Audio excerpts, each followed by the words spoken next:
good morning, and welcome to the Front Office Podcast. I'm your host, Marcus Cameron, and as always, the show is sponsored by Tees and Trees Clothing. Tees and Trees is where we stand on business.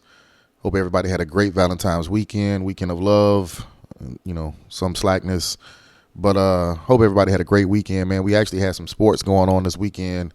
A quick episode. We just want to talk about some women's college basketball as well as the All-Star format or the All-Star game overview. My personal opinion and my thoughts on it. If you have different thoughts, by all means, put it in the comments. And as always, please click like, subscribe, and follow. Sorry, I was about to cough. It's first thing in the morning, man. I'm, fresh off my morning toke. But let's start with women's college basketball. The Lady Gamecocks played UConn on Sunday and got their ass whooped. Lost 87-58. Not an entertaining game at all. I think through the first quarter, when I had a chance to actually go back and rewatch, it was decent. USC has struggled with teams that have a presence down low, athletic big. They struggled against UCLA. They struggled against Texas. And Sunday they struggled against UConn. Dawn seemed unbothered, which I like that from our coach. I like the fact that, she's won 3 national championships. I trust Dawn to do what she does, which is her job. And I'm sure she'll be, more into it as far as practice. But she's not going to act her ass on the sideline for no reason. That's not going to change the outcome of the game. It's not going to change her players' approach to it. Losing by 31, jumping up and down and yelling and screaming on the sideline ain't doing nothing but making yourself part of the show. That's it. I saw a lot of comments on Facebook, and just me personally, I'm a USC Lady Gamecock fan. I definitely support the Lady Gamecocks. I love to see, I'm in Columbia, South Carolina. I love to see the fans support them.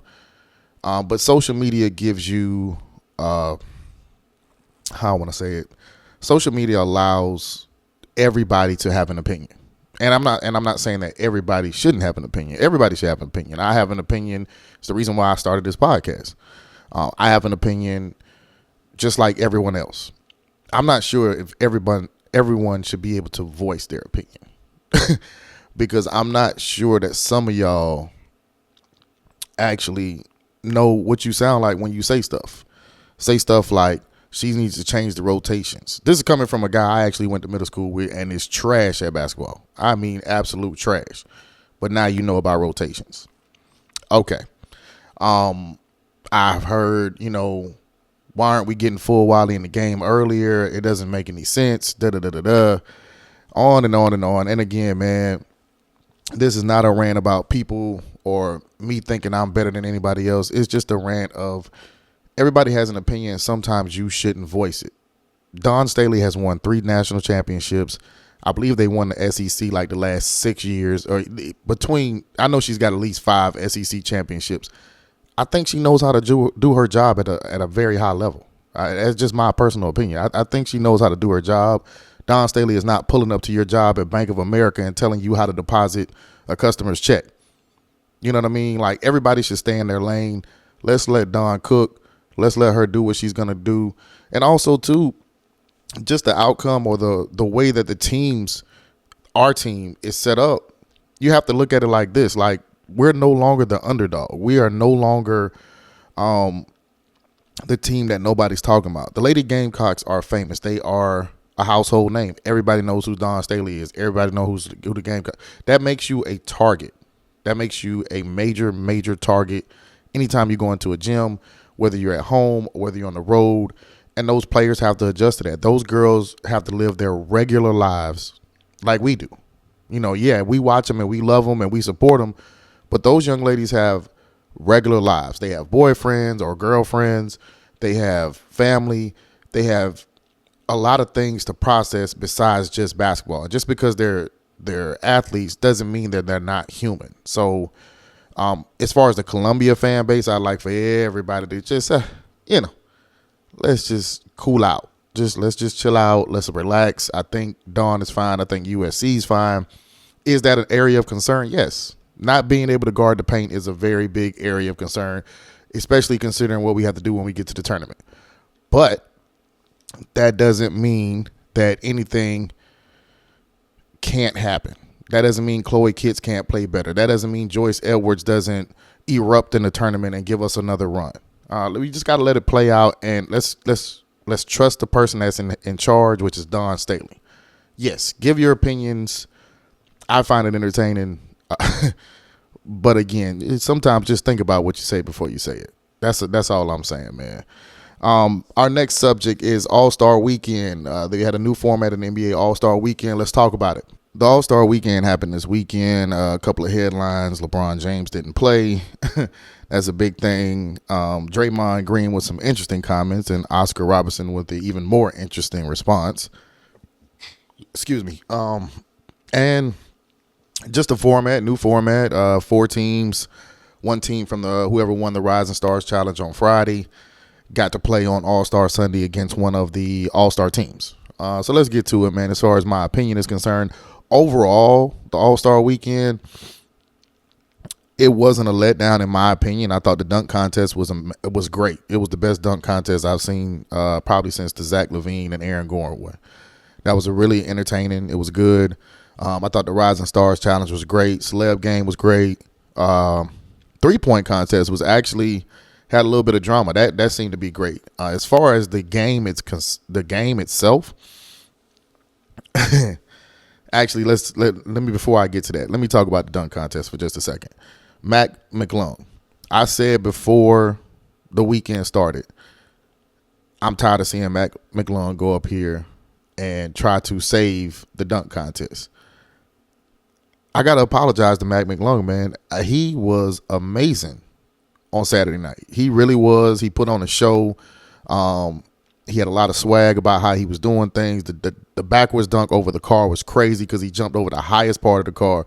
And if you go back and you watch that clip, his foot actually clips the end of the car on the way down. So, that putting yourself on the line like that, you gotta let's give Mac his flowers, man. He did an amazing job. And Stephen Castle from UConn, he plays for the Spurs now. He put on. He had a good show. I thought the dunk contest was better. And if you notice, now Ja Morant and Giannis and people like that are saying they want to get into it. He brought the excitement back, and I think that's largely in part of Mac, and he deserves the credit for that. And let's make sure we give him the credit for that. He was amazing. As far as the game itself, I actually like the format. I do. I think the format does provide a more competitive pace of the game. I thought it was way too many ads during the game. I thought it was amazing and great and very honorable that the NBA wanted to dedicate or say thank you to TNT, the TNT crew, because we all love the TNT crew. If you watch basketball, you watch that show. All right. If you watch basketball, you watch that show. So we know how important they are to the game. But to do it in the middle of the championship game was kind of bad timing. I would say bad timing. I like the fact that the Rising Stars get to play on Sunday, the team that wins, because no, they're not all-stars. No, they didn't play better than anybody else. But it is a chance for the league to be able to show off some of the younger talent way earlier than before they become a superstar. A lot of people didn't know who Stephen Castle was before this weekend. Now you know who he is. You know what I'm saying? So I like the format. Way too many ads. I like Kevin Hart being a part of the ceremony. I would like for him not to be calling the game. I think that's where we take it a little bit too far. I know he's a super fan and he's famous. He's a great comedian. I like Kevin Hart. Some people don't. Some people do. It is what it is. But no offense to Kevin Hart, man. You don't need to be calling games, bro. I like when y'all did the alternate Monday night football game where you could switch to a particular channel and just watch Kevin Hart and his homies call the game. And I think they did that in the finals too. That's dope. You know what I'm saying? Like, I support that. And if the All-Star wants him to be a part of it, then you need to do that. Having him on the main broadcast while we're trying to enjoy the game is crazy to me because, bro, we don't need you to be funny 100% of the time. Sometimes basketball is just actually talking the basketball game. You know what I'm saying? I get it. It's All-Star weekend. It's a party, all this and all that. But, nah. Nah, let's get him off of the live broadcast and just, keep him involved. The porn director joke with Shaq, that shit was crazy. That was funny as hell. He had some good moments, and I'm not saying he shouldn't be a part of it, but bro, I definitely do not want this nigga calling the game live. Ain't no way. No, sir. Nah. LeBron James did not play. He said he had ankle soreness, and he actually only said it like 2 hours beforehand. I've had a lot of people ask me what my opinion of this is. At the end of the day, I'm a big LeBron fan, and I call a spade a spade. He could have told them a little earlier so they could have got somebody else in there. Now, there is the other side of that. There is the side that says he didn't know. He was trying. That's why he wasn't at all the activity. He was trying to make sure everything was right, and his team just advised him, hey, this ain't a good idea. But you did know 2 hours beforehand. So to walk in 2 hours beforehand is kind of a sucker move. You know what I mean? It doesn't make him a sucker, but it was a bit of a sucker move. You could have got Norman Powell in there. He's right there in Los Angeles. It was nothing if you would have let them know Saturday night, hey, man, I'm not going to be able to play tomorrow. Y'all might want to go ahead and add Norman. You know what I mean? That's a good nod, but I can't say that he's a selfish guy. He's done a lot for the league. He does a lot for people in particular. Just like anybody else, man. I think it was just a bad decision by his PR team. I've said it in the past. Like, some of his PR team is the worst. Comments and how they actually have him go about doing shit. It's just be like, bro, don't do that. But he didn't play. Presence was definitely missed. I thought Steph Curry was great. Kyrie Irving, I thought, was a real ambassador for the game this weekend. Just watching him with the practice and going back and forth with kids, you could tell nobody kind of coached Kyrie to doing that. That was just his genuine feeling, and I think we need more of that from the stars. I think they do it as much as they possibly can, but social media makes it hard because you don't want to just go up on a random person because you don't know if they're recording or they're trying to set you up for some type of meme or whatever the case may be. So I do understand the reluctancy from athletes, but I do think we need more of that. The Draymond Green comments, it ain't even Draymond's fault. That is completely the NBA's fault, because why you keep giving him a microphone and allowing him to speak? And he's not stupid. I'm not saying Draymond is stupid. Draymond has a podcast. I follow his podcast. I'm a subscriber. So it's not that situation, but Draymond is unhinged. He's going to say whatever he wants to say, and he doesn't care about the brand, keeping everything great for the NBA. He doesn't care. He's going to say whatever he wants to say. And those comments about, it sucks, why, this is trash, those guys shouldn't be out there on Sunday. Bro, that's cool. Say that shit on your podcast, man. Say it on your podcast, man. It's millions of people around the world tuning in to a product that you're a part of that has paid you millions of fucking dollars over the last 10 years. And there's no way you thought that shit was okay to get up there during the game. I mean, during the actual media portion of the game and when they're cutting out, in and out, and just say that goofy shit, man. And this is what I'm talking about Draymond. You are an intelligent person. I think he has a very high basketball IQ. But then you do the stupid shit you be doing on the court. You kicking motherfuckers in the nuts. You choking Rudy Gobert out like y'all on the street somewhere. You know what I mean? You doing some fucking spin move with your fist fucking closed and then saying it was a basketball play. Bro, we are not stupid. You just fucking unhinged. And you need to figure that shit out. I'm not judging you. You know what I'm saying? At the end of the day, I think you're a first ballot Hall of Famer. You've added a lot to this game. But as you can see, the legend, Oscar Robertson, and a lot of other people can just say shut the fuck up. Even if you do feel that way, y'all begged and this whole new media, say that shit on your podcast, bro. Like, I'm watching the All-Star Weekend game with my family. I don't want to hear that you think it sucks and you're not even a fucking All-Star. I don't want to hear that shit, bro. Just be like, they might have to tweak it. It was different ways to say that shit, and that shit was just super goofy on your part, bro. And I don't care if you're watching the podcast or you got a particular opinion or your opinion. I don't give a fuck. Like, stop. People need to call you on your shit, bro. Stop doing goofy shit. Stop doing goofy fucking shit. All right? Anyway, that's it for this episode. I'm going to just get off my soapbox and stop right there. But overall, I will say I do think I appreciate the NBA trying.